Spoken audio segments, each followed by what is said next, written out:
Hi friends, स्वागत है आप सभी का मेरे यूट्यूब चैनल नर्सिंग इम्पल्स में। जैसा कि हमने पिछले वीडियो में डिस्कस किया था कि इन्फेक्शन का डेफिनेशन क्या होता है एंड इन्फेक्शन कितने टाइप्स के होते हैं। और अगर अभी तक आप उस वीडियो को नहीं देखे हैं तो पिछले वीडियो में जाकर के देख सकते हैं कि इन्फेक्शन का डेफिनेशन क्या होता है और इन्फेक्शन कितने टाइप्स के होते हैं। और आज के इस वीडियो में हम लोग डिस्कस करेंगे स्टेज ऑफ इन्फेक्शन यानी कि संक्रमण की अवस्था क्या होती है एंड चेन ऑफ इन्फेक्शन यानी कि संक्रमण की श्रृंखला क्या होती है। तो चलिए वीडियो को स्टार्ट करते हैं और देखते हैं कि स्टेज ऑफ इन्फेक्शन यानी कि संक्रमण की कौन कौन सी अवस्थाएं होती है। तो यहाँ पे इन्फेक्शन का टोटल 5 स्टेज है यानी कि इन्फेक्शन का 5 स्टेज होता है। सबसे पहला स्टेज है इनक्यूबेटरी पीरियड, दूसरा है प्रोड्रामल पीरियड, तीसरा है पीरियड ऑफ इलनेस, चौथा है पीरियड ऑफ डिक्लाइन और पांचवा है पीरियड ऑफ कन्वलेसेंस। तो चलिए एक एक करके सभी को डिस्कस करते हैं। तो इसमें से सबसे पहला है वो है इनक्यूबेटरी पीरियड। ये क्या होता है? तो it is the period from first exposure of pathogen till the appearance of first sign and symptoms. यानी कि ये जो इनक्यूबेटरी पीरियड है एक समय अंतराल है, एक पीरियड है, एक टाइम पीरियड है जो पैथोजन के फर्स्ट एक्सपोजर से शुरू होता है और ये एंड कहाँ पे होता है तो उसके इन्फेक्शन के फर्स्ट साइन एंड सिम्टम्स जब अपेयर होता है वहाँ तक ही एक्सटेंड करता है। इसको एक एग्जांपल से समझते हैं कि जैसे कि मान लेते हैं महीने के 1 तारीख को आपका पैथोजन से एक्सपोजर हुआ, यानी कि आपके बॉडी में महीने के 1 तारीख को पैथोजन एंटर किया, यानी कि इन्फेक्टियस एजेंट जो है आपके बॉडी में महीने के 1 तारीख को एंटर किया और 10 तारीख को जो है आपके बॉडी में पहला लक्षण दिखना शुरू हुआ। फर्स्ट साइन एंड सिम्टम्स जो है वो 10 तारीख को दिखना आरंभ हुआ। तो 1 तारीख से लेकर के उस 10 तारीख तक के बीच का जो टाइम पीरियड है, जो समय अंतराल है, उसी को हम लोग क्या बोलते हैं? इनक्यूबेटरी पीरियड। यानी कि ये कहाँ से शुरू होता है? तो पैथोजन के फर्स्ट एक्सपोजर से शुरू होता है और ये पीरियड एंड कहाँ पे होता है? तो एंड तब होगा जब फर्स्ट साइन एंड सिम्टम्स दिखना शुरू हो जाएगा, तब ये एंड हो जाता है। फिर हम लोग देख लेते हैं प्रोड्रामल पीरियड। तो in prodromal period pathogenic agent continue to express specific sign and symptoms. यानी कि प्रोड्रामल पीरियड में जो पैथोजेनिक एजेंट है जो इन्फेक्शन कॉज करता है वो कंटिन्यू लगातार साइन एंड सिम्टम्स अपियर करते रहता है, साइन एंड सिम्टम्स एक्सप्रेस करते रहता है। यानी कि लगातार जो है उसका लक्षण प्रकट होते रहता है, लक्षण आगे बढ़ते रहता है प्रोड्रामल पीरियड में। यानी कि जो है प्रोड्रामल पीरियड में जो इन्फेक्शन का जो लक्षण है, जो साइन एंड सिम्टम्स है, वो कंटिन्यू आगे बढ़ते रहता है। फिर है पीरियड ऑफ इलनेस। इसमें क्या होता है? तो in this period from non specific sign and symptoms to specific sign and symptoms appear. यानी कि पीरियड ऑफ इलनेस में जो साइन एंड सिम्टम्स है वो नॉन स्पेसिफिक से स्पेसिफिक की ओर शिफ्ट कर जाता है। तो अब ये non specific sign and symptoms क्या है? तो इन्फेक्शन के शुरुआती दौर में जो लक्षण होता है वो नॉन स्पेसिफिक होता है, यानी कि लक्षण के आधार पे हम ये पता नहीं कर पाते हैं कि ये किस चीज़ का लक्षण है, ये कौन से इन्फेक्शन का लक्षण है। लेकिन जब वो इन्फेक्शन आगे बढ़ता है तो जो उसका लक्षण है वो स्पेसिफिक हो जाता है, यानी केवल हम लक्षण देख के ही बता सकते हैं कि ये आखिर किस चीज़ का लक्षण है, यानी किस चीज़ का सिम्टम्स है। यानी कि पीरियड ऑफ इलनेस में जो साइन एंड सिम्टम्स है वो नॉन स्पेसिफिक से स्पेसिफिक की ओर शिफ्ट कर जाता है। उसके बाद है पीरियड ऑफ डिक्लाइन।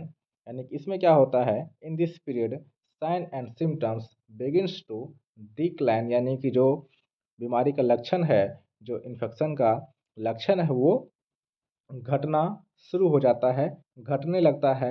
इन्फेक्शन जो है का जो लक्षण है वो कम होने लगता है। उसके बाद है पीरियड ऑफ कन्वलेसेंस। इसमें क्या होता है, तो return back to normal health state, यानी कि जो पेशेंट था वो फिर से स्वस्थ हो जाता है, यानी कि पीरियड ऑफ कन्वलेसेंस में जो पेशेंट था वो ठीक होकर के फिर से पहले जैसा हो जाता है। अब हम बात कर लेते हैं चेन ऑफ इन्फेक्शन, यानी कि संक्रमण की श्रृंखला क्या होती है। तो यहाँ पे आप लोग देख सकते हैं चेन ऑफ इन्फेक्शन का डायग्राम है। इस डायग्राम में यानी कि चेन ऑफ इन्फेक्शन जो है उसका कुछ एलिमेंट है। पहला जो एलिमेंट है वो है इन्फेक्टियस एजेंट, यानी कि जिसकी वजह से इन्फेक्शन होता है।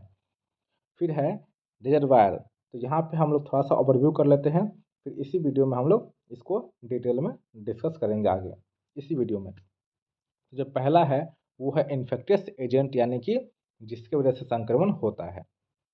उसके बाद है रिजर्वायर। अब देखिए रिजर्वायर क्या होता है, तो वहाँ वो जगह होता है, वो हैबिटेट होता है जहाँ पे जो इन्फेक्टियस एजेंट है वो रहता है, ग्रो करता है और अपनी संख्या में वृद्धि करता है। उसको हम लोग रिजर्वायर कहते हैं, यानी कि जहाँ पे जो इन्फेक्टियस एजेंट है, जो पैथोजन है, वो रहता है, खुद को ग्रो करता है, विकसित करता है, अपनी संख्या में वृद्धि करता है।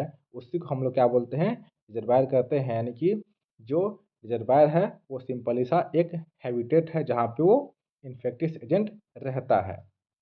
उसके बाद क्या है पोर्टल ऑफ एग्जिट, यानी कि ये एक रास्ता है जिससे क्या होता है, तो पैथोजन रिजर्वायर से बाहर निकलता है। उसके बाद है मीन्स ऑफ ट्रांसमिशन, यानी कि मोड ऑफ ट्रांसमिशन, की रिजर्वायर से पोर्टल ऑफ एग्जिट का यूज करके जो पैथोजन बाहर निकला है वो अब ट्रांसमिट करेगा। तो ट्रांसमिट करने का अलग अलग तरीका है, यानी कि मोड ऑफ ट्रांसमिशन भी हम लोग देखेंगे कि कैसे वो पैथोजन आगे ट्रांसमिट करेगा, वो फैलेगा। अब है पोर्टल ऑफ एंट्री, यानी कि प्रवेश द्वार, यानी कि इसका यूज करके जो पैथोजन है वो आपके बॉडी में प्रवेश करता है। उसके बाद है ससेप्टिबल होस्ट, यानी कि ऐसा पर्सन जो इन्फेक्शन के रिस्क पे है। तो चलिए इसको हम लोग एक्सप्लेन करते हैं एक एक करके। तो जो पहला एलिमेंट है चेन ऑफ इन्फेक्शन का वो है इन्फेक्टियस एजेंट, यानी कि कोई भी चीज़ जिससे इन्फेक्शन होता है उसको हम लोग इन्फेक्टियस एजेंट कहते हैं। जैसे कि बैक्टीरिया, वायरस, फंजाई, रिकेट्सिया और प्रोटोजोआ, ये सब क्या है, इन्फेक्टियस एजेंट है जिसके माध्यम से इन्फेक्शन उत्पन्न होता है। फिर है reservoir. Reservoir is the habitat in which the agent normally live, grow and multiply, यानी कि जो रिजर्वायर है वो एक हैबिटेट है, एक आवास स्थल है जहाँ पे इन्फेक्टियस एजेंट रहता है, ग्रो करता है और अपनी संख्या में वृद्धि करता है। जैसे कि आप लोग जानते हैं कि कुछ एनिमल के बॉडी में क्या है, तो कुछ इन्फेक्टियस एजेंट रहता है जो आपको बीमार कर सकता है, आपके बॉडी में इन्फेक्शन फैला सकता है। और कभी कभी क्या होता है, जो आपका बॉडी है वो भी एक रिजर्वायर की तरह से काम करता है। जैसे एग्जांपल तो के तौर पे लेते हैं कि जैसे आप कोविड से संक्रमित है, तो आपका जो लंग्स में क्या है, तो कोरोना वायरस रहता है, अपनी संख्या में वृद्धि कर रहा है, खुद को ग्रो कर रहा है, तो आपका जो लंग्स है वो भी कुछ टाइम के लिए रिजर्वायर की तरह से काम करता है। फिर देखिए क्या है पोर्टल ऑफ एग्जिट, यानी कि portal of exit is the path by which a pathogen leave its host और रिजर्वायर, यानी कि पोर्टल ऑफ एग्जिट जो है ये निकास द्वार है जिसका यूज करके जो पैथोजन है, जो इन्फेक्टियस एजेंट है, वो रिजर्वायर से बाहर निकलता है। जिससे आप छींकते हैं, खांसते हैं, तो क्या होता है, वहाँ से जो इन्फेक्टियस एजेंट बाहर निकलता है। तो स्नीजिंग एंड कफिंग क्या हो गया, पोर्टल ऑफ एग्जिट हो गया। जैसे कि आप यूरिन पास करते हैं, फीसेस पास करते हैं, तो ये भी क्या है, पोर्टल ऑफ एग्जिट है, यानी कि यूरिन के माध्यम से, फीसेस के माध्यम से जो इन्फेक्टियस एजेंट है वो आपके बॉडी से बाहर निकल सकता है। फिर देखिए अब तो जो एजेंट है वो बाहर निकल गया पोर्टल ऑफ एग्जिट का यूज करके, अब क्या करेगा, तो वो ट्रांसमिट करेगा, यानी कि फैलेगा, यानी कि मोड ऑफ ट्रांसमिशन। तो मोड ऑफ ट्रांसमिशन जो है वो दो टाइप का है, एक है डायरेक्ट ट्रांसमिशन और दूसरा है इनडायरेक्ट ट्रांसमिशन। तो अब देखिए डायरेक्ट ट्रांसमिशन में क्या क्या है। तो सबसे पहला है डायरेक्ट फिजिकल कांटेक्ट, जैसे कि आप इमेज में अभी देख रहे हैं कि डायरेक्ट फिजिकल कांटेक्ट यानी कि प्रत्यक्ष रूप से किसी के संपर्क में आने की वजह से, जैसे कि हैंड शेकिंग हो गया, टच कर दी किसी को, ये क्या है डायरेक्ट कांटेक्ट। तो इसके माध्यम से भी क्या होता है इन्फेक्शन फैलता है। फिर है एक्सचेंज ऑफ बॉडी फ्लूइड के एक्सचेंज होने की वजह से, जैसे कि आप किसी को ब्लड डोनेट करते हैं और आपका जो ब्लड था वो पहले से संक्रमित था, जिसको आप ब्लड दिए वो भी क्या हो जाएगा संक्रमित हो जाएगा। और फ्लूइड का जो एक्सचेंज है वो सेक्सुअल कांटेक्ट के थ्रू भी फ्लूइड का एक्सचेंज होता है, जैसे कि आप इमेज में देख रहे हैं। यानी कि सेक्सुअल कांटेक्ट में आने की वजह से भी बॉडी के फ्लूइड का एक्सचेंज होता है और इन्फेक्शन ट्रांसमिट होता है। फिर है ड्रॉपलेट इन्फेक्शन यानी कि छींकने या खांसने की वजह से। फिर है इनडायरेक्ट ट्रांसमिशन यानी कि अप्रत्यक्ष रूप से बिना कांटेक्ट में आए हुए भी क्या होता है इन्फेक्शन फैलता है, जैसे कि एयरबॉर्न ट्रांसमिशन यानी कि कुछ जो पैथोजन है वो हवा में ट्रेवल करते रहता है और आप उस हवा को उस एयर को जब इनहेल करते हैं तो वो पैथोजन आपके बॉडी में प्रवेश कर जाता है और आप संक्रमित हो जाते हैं। फिर है वेक्टर बॉर्न ट्रांसमिशन, जैसे कि कुछ जो इन्फेक्शन है वो कीड़ों मकोड़ों के माध्यम से फैलता है, जैसे कि जो मलेरिया है वो मच्छर के माध्यम से फैलता है। मलेरिया जो उत्पन्न होता है वो उसके पीछे क्या वजह है प्लाज्मोडियम, यानी कि प्लाज्मोडियम मलेरिया कॉज करता है।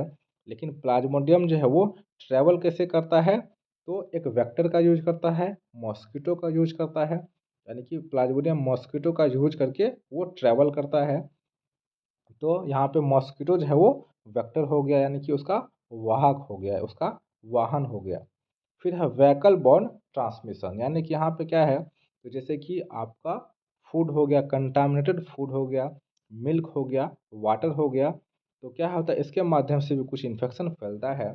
जैसे कि क्या आप सुने होंगे टाइफाइड फीवर का, जो साल्मोनेला टाइफी नाम के बैक्टीरियम से होता है। तो वो क्या है गंदा खाना खाने से, गंदा पानी पीने से फैलता है। तो यहाँ पे जैसे कि आपका गंदा खाना, गंदा पानी या दूषित मिल्क जो है, जो दूध है, वो वैकल की तरह से काम करता है और इन्फेक्शन फैलाता है। तो उससे जो फैलेगा इन्फेक्शन, यानी कि दूषित खाना से, दूषित पानी से, मिल्क के माध्यम से जो इन्फेक्शन फैलेगा उसको हम लोग बोलते हैं वैकल बॉर्न ट्रांसमिशन।